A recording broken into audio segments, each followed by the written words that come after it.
Joining us on the phone now, Dolores Fabiano, Executive Director of the South Niagara Chambers of Commerce. Your South Niagara Chambers consists of 4 different chambers, all with very diverse needs, different focuses as far as what the major, economic drivers are in each of those regions. How are those 4 areas dealing with the impact, the economic impact of the virus in those areas? The same, but different, as you can imagine. Niagara Falls certainly has taken a big hit with the hospitality and the tourism.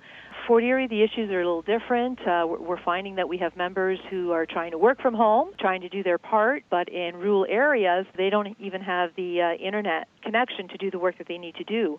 So in a community like Fort Erie, what we've done is we've actually opened up our office space, and we've allowed members to come in and access the Wi-Fi in numbers that are safe and in a space that is safe. That was a big thing that we were able to do in Fort Erie. But each community is different, and we're trying to respond as best we can to those specific needs.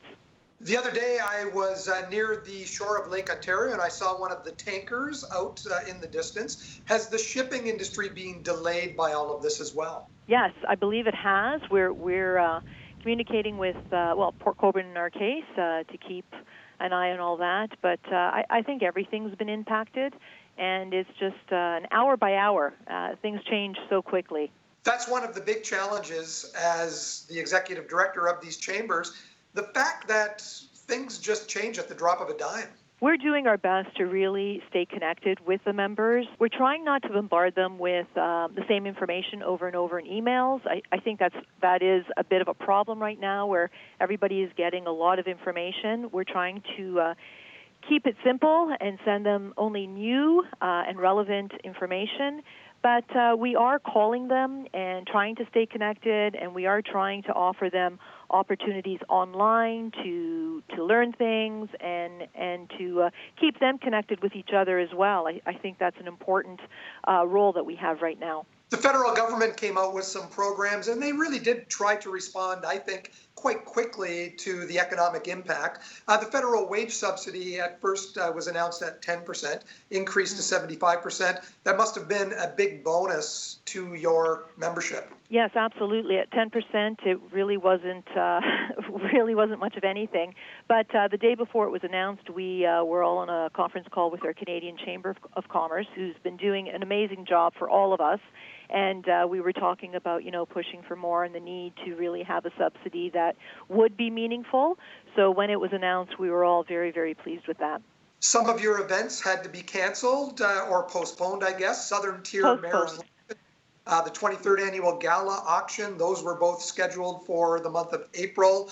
What do you do to replace the funds that are raised at events like that? We're like every other business out there. We've postponed all of our events. When we get back to it, we're all ready to go, and we can reschedule these events. We are looking at offering webinars and some different opportunities online where we can offer some meaningful sponsorship.